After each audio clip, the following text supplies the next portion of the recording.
Ahoy, ladies, gents, and NBs. You've just entered the Last Save Lounge, the weekly interview show all about the games that saved our progress and a little bit of us. As always, I am your host, Aaron TurboHoodie Amendola.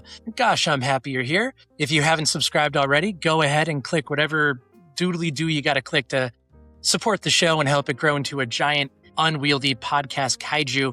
As a reminder, new episodes every Tuesday, wherever you get your podcasts, with clips and video episodes on TikTok, Instagram, and YouTube. I was chatting with our guest before we hit record and just want to tell you a little story before we begin. My wife and I have been watching Games Done Quick ever since, I want to say 2017, 2018. We always made sure we'd save some money so we could donate to Games Done Quick and the work they do with various charity organizations like Doctors Without Borders and the Prevent Cancer Foundation. As somebody that has a family that is full of cancer stories, it's always been very important to me to support GDQ. And we've really latched on to watching Zelda speedrunners. In particular, we love Zelda, but we are not speedrunners. We are always in awe of people that find these glitches and skips and just amazing ways to get through some of these areas that have haunted me. I have nightmares about the water temple, but speedrunners on GDQ, it's just like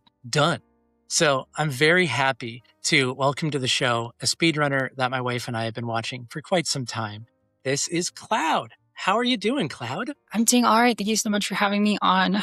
Your story about the water temple reminded me. I've got a lot of stories about Ocarina of Time. We can get into that at some point, I'm sure. Yeah, I mean, I remember growing up with the water temple and having the cartridge. I was like, something's broken. The game wasn't broken. I was broken because that is a test of endurance. But Cloud, I've tuned into some of your speedruns on GDQ and it's just so entertaining and it's so chill. The way that you can tackle some of these really meteoric situations in Zelda games and make it feel like a welcoming space is really fantastic.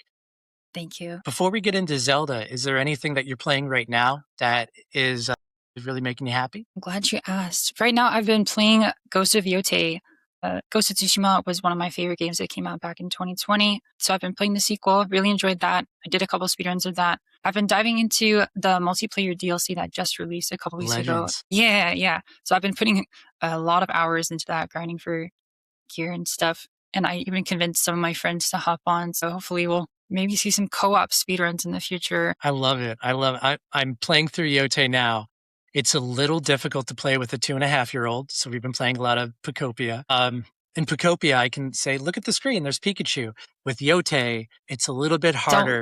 Don't look. Yeah. It's a lot of like, please cover your eyes. Love Erika Ishii's performance in that game. She's They're great. Yeah. Just incredible. And I saw that you're doing some speed runs with those games too. Man, it's going to take me easily 80 hours to get through. I'm sure you'll go through it in less than 10, maybe less than 5. Definitely take your time with that one. A lot to explore. That's a hard game too. The difficulty spike from Tsushima to Yotei was quite large. I was very surprised. I played my first playthrough on like medium, whatever the medium difficulty is. And I just remember thinking like, oh my gosh, this feels like hard mode on Tsushima. There's just so much more, like enemies are so much more aggressive. They'll attack you all at once. Everything is, it's been rough. It took me a while to adjust to it, but it's a lot of fun. Yeah, I really enjoy switching up the different weapons between enemies. Mm-hmm. And it's a little bit like, I don't know if you ever played Doom Eternal, but there's like a certain gun for certain enemies. And I love being able to switch off and think about that moment-to-moment gameplay. I'm going to have to revisit that now that we're talking about it, because now I definitely have samurais on the brain. Legend of Zelda. I feel like the Legend of Zelda has been with me always. I have a Zelda Triforce tattoo. I'm excited to play through Tears of the Kingdom and Breath of the Wild when my wife tackles them on Switch 2. But I want to know, what is it about Legend of Zelda that drew you to those games in the speedrunning community? Definitely nostalgia was a huge factor for me. I always tell my Twitch chat that I'm really not much of a gamer, or like I'm not really prolific. I've played like not very many different games. I don't have a very wide variety of experience. Most of the games that I've played are actually Zelda games. Those were like my childhood games. Those were really all that I had growing up in terms of games, all that I was interested really. So definitely from a nostalgia standpoint, actually part of my my original speedrun genesis back in the day when I was probably like 11 or 12, I had my Nintendo 64 console with my Ocarina of Time cartridge, and I had a friend who had the same. And I would take my console over to my friend's house, or they bring it to my house, and we would both plug it in, and we'd have like races on the N64, like who can beat the Deku Tree boss fastest, like starting from new game, or like who can run from one side of the map to the other faster, stuff like that. Like that was kind of my introduction to the speedrun world. And then I found out later that that's a real thing that people do, like speedrunning, I guess, trying to beat the game as quickly as possible. Because I've never really been into like competitive games, really. Speedrunning is a great niche for me because I get to play the games that I really like that are single player, and I can just like challenge myself and kind of grow and improve in that. But Zelda in particular, so yeah, like I played all those games growing up. It's the two newest like iterations of 3D Zelda, so Breath of the Wild and Tears of the Kingdom, obviously, they really appealed to me as a speedrun because there's these open world games. You can kind of there's a sense you can kind of like go anywhere and do anything, right? Which leads to some super creative things that you can do in speedrunning. And of course, Nintendo spent years and years developing this really complex physics system for these two games, which is very exploitable as well. So there's a lot you can do there. So it's like that sense of freedom and just a lot of very interesting goals you can do within the game. Like we have a ton of different categories in Breath of the Wild, obviously any percent, which is just beat the game as quickly as possible. There's all dungeons, which is a favorite of mine, where you have to clear all the dungeons or divine beasts and then beat the game. There's Master Sword, where you have to just rush completing 40 shrines as quickly as possible to get the Master Sword. Like there's just a lot of really neat objectives that you can do as well. So yeah, the freedom, like there's a bunch of cool objectives. The game's super exploitable. And Zelda speedruns are generally pretty quick too, or there's a category that you can do that's not super long. So for someone who's, getting up there in age and life's busy, it's nice to have speedruns that aren't super, super long, that I can kind of devote my time to maybe a 30-hour block of practice or doing a run per day and then just moving on. So you mentioned practice and a 30-hour run, practicing for that. Like I know I can get through Resi 4 in like 5 hours, but I feel like that's in my blood. I grew up with that game. How do you practice running a game so massive? It really comes down to just like breaking it up into more manageable segments. So in speedrunning, we have what are called splits or segments, which is just like in Breath of the Wild, it's like get to the first shrine and complete it, and then get to the second shrine and complete it, and then you go from there. So I'll like practice a segment over and over again. And for a lot of older games or games that you would run on PC where they're moddable, a lot of times their community will have developed like a practice mod where you can have save states to go back. So if I want to try this trick where I'm like launching myself over this gap, I can do it and then like press a button and then it'll put me back to where I was, and I can just do it over and over again. Just kind of like grind out practice segments like that. Some other games, it's a lot harder to practice. Or if you're running a game on a console that doesn't have mods, for example, then that can make things more difficult. But yeah, it's really just about taking the bigger issue and then breaking it out into chunks and then going piece by piece before you can put it all together. It makes total sense. I can think of multiple times in Breath of the Wild and Tears of the Kingdom where I'm like jumping from the sky or I'm in the depths and I'm like, I kind of get one shot at this, but I would really love if I could just hit a button and whoop, I'm right back here trying to get all the Twilight Princess armor. I nearly pulled my hair out because I was like, that's my game. I need that armor. But also, I'm not that good at that game.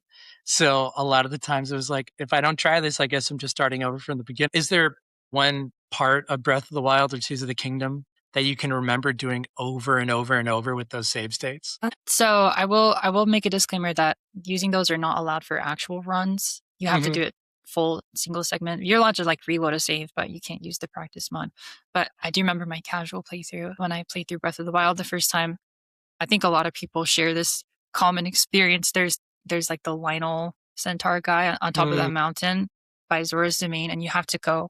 And they give you the choice to either like sneak around and grab shock arrows or just fight him. So I tried sneaking around, but I kept getting seen, and I didn't want to like go back and like get stealth upgrades or anything. So I was just like, you know what?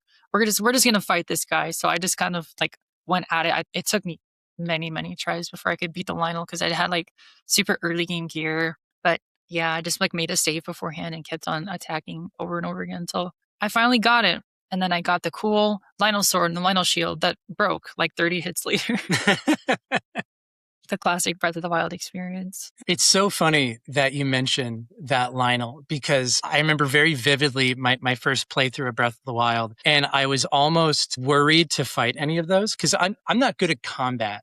and Breath of the Wild. And I didn't actually fight a Lionel till like maybe very, very late game or after I beat the final boss. And then I was like, oh, what was I scared of? Like, this is fine. And then I just got like whomped, one hit, flew off a mountain, Wile E. Coyote'd everywhere. And I was like, all right, well, this is hubris. Fantastic. Yeah, a canon experience of playing Breath of the Wild for sure. Yeah, I feel like Getting yeeted I've off a seen cliff by some supercuts of enemy. people falling down mountains, and it gives that music of like game over, and you're like, oh, well, thank you for humbling me. Before we get to our midtro and talk about your favorite game, can I play a quick question game with you about Zelda games? You said you grew up playing a lot of them. I'm just going to name some Zelda games, and I want you to say red light or green light. So green light, if you're like, all right, that's a good one, I can get behind it. Or red light, if you're like, I don't really think so. Okay, so we'll start with some of the classics. Legend of Zelda: Ocarina of Time. Green light for sure. Perfect, great. Majora's Mask. Green light. Love it. Link's Awakening. Green light. Is there a yellow light? Okay. A little bit of hesitation, but yeah, we'll go with green light. Is there something about the windfish that really makes you stop there? It's kind of strange because I played the original one a while back, and then I recently played the Switch remake that they came out with several years ago. I played this last year, I think, or 2 years ago, and it actually made me like the game a bit less. I don't know if that was a problem of the remake. I'll have to go back and play the original again just to get like my final verdict, but... Cadence of Hyrule. I haven't played it, so I'll have to go with red light, I guess, because I have no experience. I mean, there's so many different ones, but Cadence of Hyrule was really interesting. I was happy that it came out at the time it did. Twilight Princess. Green light for sure. Love it. There's something about that game that just tugs at my heartstrings. We'll just do a few more. Wind Waker. Wind Waker, green light, but a little less so. I don't want to get into it. I have a lot of friends that always trash on me for saying that I don't like Wind Waker, but I do like it. So we're gonna set the record straight. Wind Waker is a fine game. I like it, but also there's a lot of sailing in that game, and I know that they could condense that a bit. But at some point, I'm like, I just want to get to the end, y'all. Link to the Past. Green light. Nice. The Adventures of Link. I'm still gonna say green light, even though I haven't finished that game. It was very hard, and I tried it, and I gave up very quickly. So that's one I'll have to kind of sink my teeth back into at some point. So I definitely will go with green light just because I'm not going to let a game beat me. Hell yeah. And I think that's the sign of a true gamer. If somebody can look at the Adventures of Link and be like, hell yeah, we're doing it. I've never finished it. I have watched people stream it. It's like the Ninja Turtles game on NES. Like, this is not for me, but I will very gladly watch it. I love that you have such a breadth of knowledge about all these Zelda games, and I can tell that they're very near and dear to you. That being said, we've gone over your speedrunning. Gone over some of your other games. So I'm just going to go right into the midtro and ask people for money. So the Last Save Lounge is supported by Patreon, and you can support it by going to patreon.com/hoodieweather. By supporting Hoodie Weather, patrons get a bonus segment each week, a bundle of Hoodie Weather tabletop RPGs, and ad-free episodes in your feeds. If times are tough, I think you are too. You can still support the Last Save Lounge by rating and reviewing us on your podcast app of choice right now. By having more subscribers, we can attract more guests and listeners, and it helps the show grow into a giant, unwieldy podcast kaiju, like I said. We got a few more ratings on Spotify last I checked. I don't know who did that, but hey, I appreciate you. So again, be sure to rate and review us on your podcast app of choice. Tell your friends or your rivals. I'm certainly not picky. And that is going to do it for the midtro. If you're joining us now in a ad-free episode, we are back with Cloud, speedrunner from the Zelda community and Ghost of Yotei Tsushima community. And Cloud, this is the big question of the show. What is your favorite game of all time? My favorite game of all time, I can only go with The Legend of Zelda: Breath of the Wild. Hell yeah. I had a feeling. We've already talked about it in a little bit of detail, so hopefully that wasn't a spoiler. So what is it about Breath of the Wild that does it for you then? I gotta say, I remember we were talking about Ocarina of Time quite a bit too. I remember back when I was a kid playing Ocarina of Time, they have like those mountains in the background that aren't real. It's just part of like the skybox or whatever. But I always remember thinking like, why can't I go there? Mm-hmm.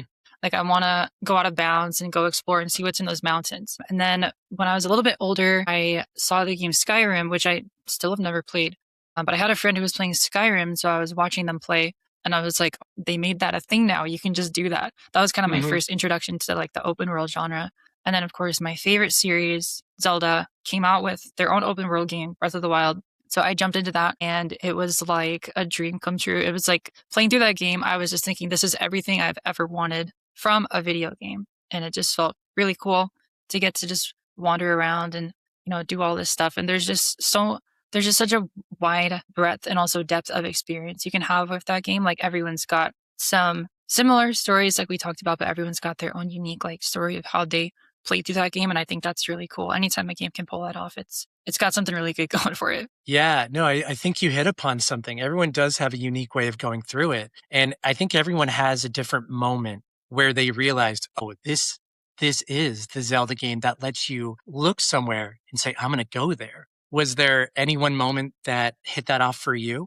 I mean, obviously, first off, we have to talk about the title card sequence at the beginning, in homage to the original Legend of Zelda, like the box art or whatever, where they have Link looking over the mountains.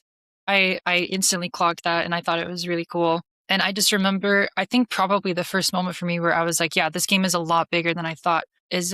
So two things. First of all, when you get the map, you open the map and you see there's like the Great Plateau, your starting area that you have the map unlocked. And then you scroll the map out all the way. And it's like, this is like 2% of the surface area of Hyrule. So I spent 3-4 hours on the Great Plateau and just thinking like 3-4 hours times whatever, how big the map is, I'm going to be playing this game for years. Mm-hmm. I had that thought. So that was the first one. And the second one was I was just running around the plateau and I saw the bird, Divine Beast, Vomito, flying around in the background. And I was like, what the hell is that? So I like got out the scope to like take a closer look. And I was like, I don't know what that is. And it's scaring me, but we're going to go figure it out at some point. Mm-hmm. Yeah, there's something about that game where you can see those divine beasts in the background. Mm-hmm. And you're like, I'm going to have to go there. But something about the progression of that game, at least for me, I was like, I know I'm going to be ready. But there's an excitement in seeing what you're going to be doing. Like I knew that I was going to see the Gerudos. I knew that I was going to, find whatever the water temple would end up being. I knew there were going to be all these mainstays from Zelda, and it was just the excitement of what are they going to do this time. I remember a very quiet moment early on. I admire the score of that game and the way that Oh, yeah. it's hard to pick like one track because it all crops up as you're playing the game, but I'm just walking through Hyrule Field and there were no enemies around, but the way that they illustrate the wind going across the plains and suddenly a little arpeggio on the piano plays. And it was just this quiet, melancholic moment watching this world that's, in ruins now. It just felt very grand. Like, you can picture like a single tear going down my face. But Exactly. just something about that, I was like, this is really special. When you played this game, did you know that you were going to one day be speedrunning it? That was never really on my mind from the beginning, but I got into speedrunning Breath of the Wild because I do remember around that time, before I actually got the game, because I had to save up for a bit to buy it and buy a Switch, of course. But I was watching some people do like throughs or just like, little skit like content video stuff on YouTube. I really tried not to spoil myself too much, so I didn't watch a bunch. But I remember seeing I feel like that was the first time I ever was introduced to the concept of like a challenge run in a game. Like people like Game Champ, 3000 and Point Crow, and just like these content creators who do like challenges within the game to like put limitations like I'm going to do a no stamina run or I'm going to do a no weapons bow only run or something like that. Like these are super popular nowadays. I see them all the time. But back then they were a bit of a novelty, at least to me. So I remember looking at those and being like, it'd be really cool to do something like that. And then I saw a speedrun and I can't remember whose it was, but I just remember watching the tricks and being like, that looks hard as hell. And I really want to try it. So I tried getting into it, but life got in the way. I didn't get very far. I was in college at the time. So I kind of shelved that. And I only came back to Breath of the Wild in like 2024 is when I seriously committed to like learning the run. And so I've been running it since then. And it's been super, super fun. It really does kind of change your experience with the game fundamentally speedrunning it because you're super laser focused on going from point A to point B, from point B to point C. And any sort of deviation from that is discouraged because you're trying to stay on track and stay focused on what you're doing. And there's a lot of tricks in Breath of the Wild that are very input heavy. I have a friend who speedruns the game too. He describes a lot of the tricks as like fighting game combos. I've never played any fighting games before, but just like a lot of inputs really fast on the controller. And it takes a lot of focus for someone like me that when I was playing casually, I was always getting distracted by like this mountain over here. Oh, there's a Korok. Let's go kill that monster. You know, it was so easy for me to get distracted. But speedrunning, you got to stay focused and really kind of like lock in, you know, onto what you're doing. So do you find that you enjoy it more when you're locked in and you have that path, or do you like it more when you're able to explore without that time limit? I definitely feel that there's room for both, and I've definitely gotten into like a flow state of gaming with both. Playing casually, like, you know, the hours can just go by like a breeze when you're running around and exploring like every new corner. And then speedrunning's very similar, like especially if I'm doing a longer category. One of my favorite categories in Breath of the Wild, it's about 2.5 hours, 2 hours, 40 minutes or so. For the If whole I'm game? Yeah, so this category is all main quest restricted. So if you know that tab where it's like your main quest list, there's I can't remember how many. There are 20 or so. So you do all those. It's like the Divine Beast, get the Master Sword, those sort of things, and then you go beat the game. It takes that long compared to any percent where you just go straight to castle, which is like 25 minutes. So if I make a mistake in the middle or like the second half of the run where I know I'm not going to be able to get a personal best if I continue, like I've lost too much time, and then I reset and start again, that's like, you know, 2 hours. Now I'm going to be here for at least another 2.5 if I want to get a run finished. So you really do kind of get to enjoy those moments where you're just kind of doing the same thing over and over again. There is a comfort to it. And a lot of people have said that speedrun streams and Breath of the Wild in particular are like comfort viewing for them, because it's not like a let's play where like the streamer's going to be like pausing and commenting on stuff. Like you definitely can have a lot of chat interaction while speedrunning, but there's a sense of familiarity to the viewer, especially if they've been watching runs for a while, where they're like, okay, well, I know this trick is coming up. I know it's going to happen next. So even though there are those like tense and hype moments where it's like, oh, is the speedrunner going to hit this trick? You still know it's coming, and it's the same thing over and over again, but a little bit different every time. And it's very comforting for like a lot of viewers. So I think I understand exactly what you're talking about, because I'm very much in my cozy game era right now. I've got like 100 hours in Pocopia just because I'm like, I need to build a waterfall for my Lapras. That's what I'm doing all Saturday. I will tune in and put a speed run on while I'm working or while I'm cleaning, because I grew up with Final Fantasy VI and I just want to see somebody else experience it. Or I want like a very quick boom, boom, boom, go through the whole game. I want to hear the music. I want to experience the beats. I want to see Kefka laugh and then die. You know, there's something about Zelda being like a warm blanket. You know, I'm both excited and so scared about the movie coming out, because I goodness. I know I want it to be good, and I know no matter what, it's not going to be the movie in my head. But I'm excited for my daughter to grow up with that movie. I'm excited for people that don't know Zelda to like be welcome into this world. But I think you could definitely say that what you're doing is a little bit therapeutic. You know, people come to your stream to vibe out, chill, and just see some like top tier, high acumen Breath of the Wild play. You said that that the game came out when you were in college. Is there anything about when that game arrived that means something to you? I just remember, so I was very, very busy back then. I had class and then work all day and all night pretty much. But I went to Best Buy and I bought my console and I bought the game. It was the only game I bought. And then I had just got out of class. So I had to like rush back to my apartment and like plug in my Switch and head straight to work for like 5 hours. And this was like 7 p.m. So I wasn't going to get off till like midnight. Thankfully, it was a Friday because I think it was a Friday. Anyways, so I got off of work, and the whole entire time I was at work, I was just thinking about going home and trying, like, booting up the game and playing. So I got back and I turned it on and I started playing, and I got about 2 or 3 minutes in and I was like, yeah, I'm not going to be sleeping tonight. Yeah. I stayed up till probably 5 or 6 in the morning playing, and then I had like 3 or 4 hours to sleep before I had to go to work again. So I was just like, yeah, I was sitting there at work the next day, super tired. And I was like, it's fine. I don't need sleep. I need Breath of the Wild. What was your job at the time? I was a student teacher. Oh, so like you had like responsibilities. Like, yeah, I had to be a little bit present. I worked in a box office when I was in college. And it was really easy for me to bring my 3DS and like catch Pokemon at the same time. I just have to look up every now and then. But a student teacher, I might have to call in sick. Like that's what I did with Kingdom Hearts 2. I knew I could miss like 3 classes. So I said, all right, Kingdom Hearts 2 is coming out this day. That's all I'm doing that week. I just imagine like you as a student teacher being like, yep, you did this correctly. And also, if you could help me figure out where the next shrine is, we can get out of here a little bit early. Yeah. Has anybody played Breath of the Wild before? I mean, you would probably be the coolest student teacher ever. I would love it if my teachers use video games to get me by. That's fantastic. So I have one more question for you, and it's kind of a heady one. But I play games for narrative reasons. It's my favorite way to receive stories. Playing Baldur's Gate 3, Wanderstop, all these games tell me a story. And the thing I love about the Zelda games and Breath of the Wild and Tears of the Kingdom in particular is everyone plays them in such a different way. They're so unique that I feel like everyone is given the story in a different way. And I find that really compelling. And you've already said that Breath of the Wild is your favorite, but out of all the Zelda games, and you clearly know all of them, is there anyone that has your favorite story? I've never thought of this question before, actually.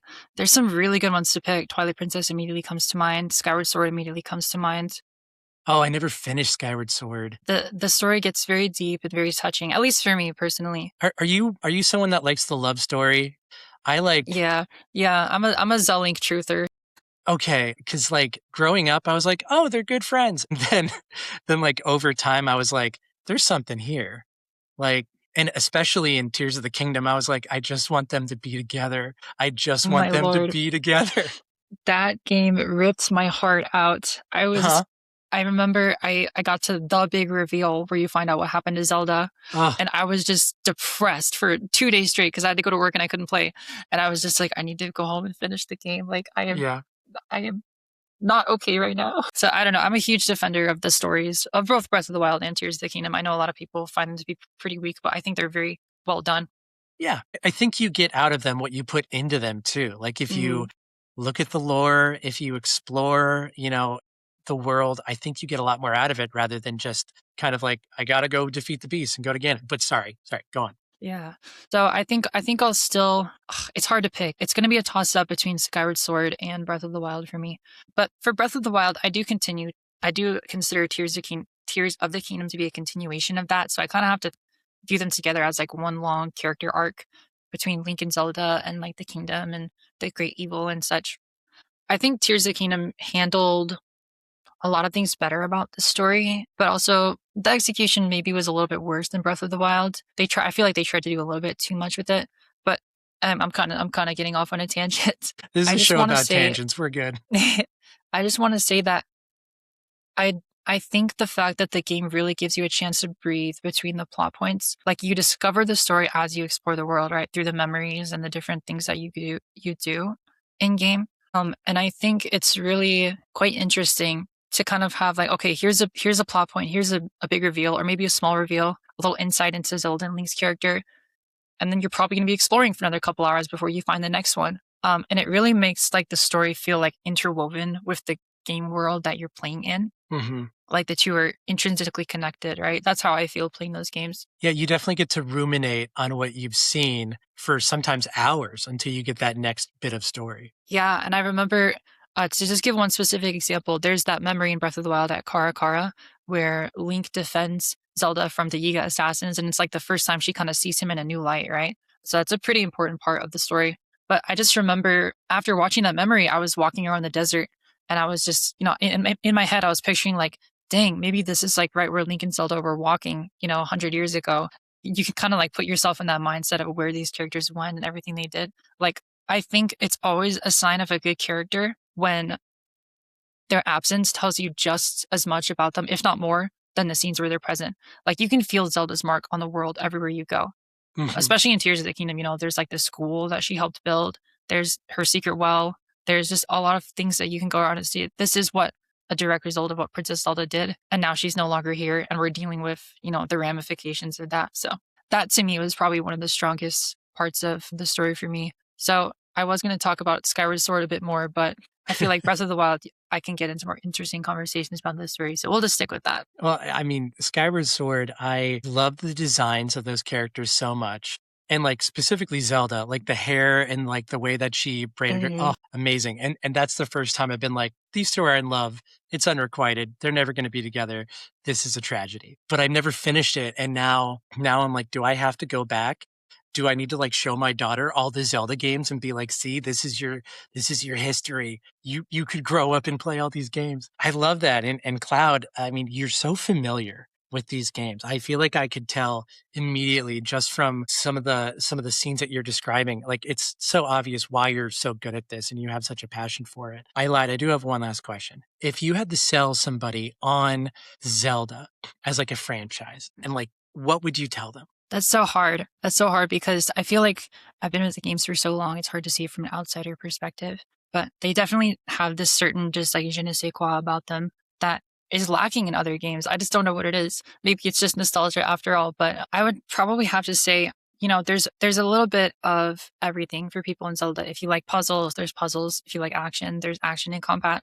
If you like exploring, there's a ton of that, especially in the newer games. If you just like messing around and building cars and rockets and stuff, you can do that in Tears of the Kingdom. And if you really want to challenge yourself, Zelda games are very fun to speedrun as well. So I'll be plugging that. We need, especially women, we need more women in the speedrun community, especially in Zelda. Hell yeah. So that's kind of my sell, I guess. You know, just give it a shot. And all my friends that have never played Zelda before and they try it for the first time and they're like, oh my God, I should have tried this before because like this game is so much fun. You know, the series, it's got so much. I had one friend who she also streams, and she was like, she played her first Zelda game was Breath of the Wild and then Tears of the Kingdom. And then she worked her way through the entire backlog of Zelda. Just like, oh my God, like I got to play all these games because they're just so good. And then the more you play, the more you want to play the next ones. There are a couple that I like a little bit less, but I think they're all great. We've heard your opinions on Link's Awakening. It's fine. Just don't start with the Adventures of Link. That might be kind of a rough one. Yeah. So let's definitely plug your channel. Let's talk about the FEM speedrunning Zelda community. Where can we find you? So I'm mostly on twitch.tv/cloud. That's CLOUDD. That's where you can pretty much find me if you want to chat or just come watch what I do. I'm on a little break from Breath of the Wild right now. I just went back to Tears of the Kingdom speedruns. We're working on any %, which is beat the game as fast as possible. And also Runeless, which is beating the game without any of the abilities, like no Ascend, no Fuse, no Ultra Hand, anything like that. It is doable, and it's very cool and very, very goofy. Zelda speedruns are super fun, super whimsical, and everyone in chat is super chill. We love to hang out and just relax, chat about whatever, while I'm fighting for my life against the Demon King's army or whatever. Yeah, so that's mainly where you can find me. I'm also on Blue Sky and Twitter at CloudTTV, and that's really about it. Right, I'm on YouTube as well. I post speedrun guides here and there. I don't use YouTube really as much as Twitch, so if you want to come find me, Twitch is definitely the place. So that's Cloud with 2 Ds in the speedrun community, twitch.tv/Cloud with 2 Ds. As I said at the start of the show, my wife and I started watching GDQ a few years ago. It's a community that's very near and dear to us, but it's not just GDQ. The speedrunning community at large is a force for good in a hobby that needs more forces for good. So if not GDQ, there's Frame Fatales. If not Frame Fatales, there are so many speedrunners that would love your attention, would love your subs, would love your bits, anything that you can give to them on Twitch. And what I found, you know, as somebody that loves Mirror's Edge, the 2008 Mirror's Edge, the speedrunning community for those games is crazy. Whatever game you love, there's somebody out there that wants to speedrun it. So please give them your support. Once again, that is twitch.tv/Cloud with 2 Ds. Cloud, this is a really fun conversation. Thank you so much for joining me today. Yeah, thank you so much for the invite. This has been super, super fun. Yeah, and like now I'm going to go up and give my wife a hard sell on starting Breath of the Wild tonight, because when she starts, I will start, but really it's just me that wants to play them now. Fantastic. That's going to do it for this episode of Last Save Lounge. I hope you enjoyed it as much as I did. As a reminder, Last Save Lounge is produced by Hoodie Weather, creating comfy games and podcasts broken in, like your favorite hoodie. You can support Hoodie Weather by hitting the patreon.com/hoodieweather and becoming a patron for just $1. Some guests coming up in the next few weeks. We've got some of the folks that worked on Life is Strange. We've got some folks that absolutely are dying to talk about Mass Effect, just like Ryan Gilliam did a few weeks ago. And we've got some of my dear friends in the game dev community that are itching to come on and talk about some of their old favorites, like Legacy of Kain, a game I've never played, and now I have to play it, so I'm familiar with it. Thank you so much for tuning in. We'll see you next Tuesday. Bye.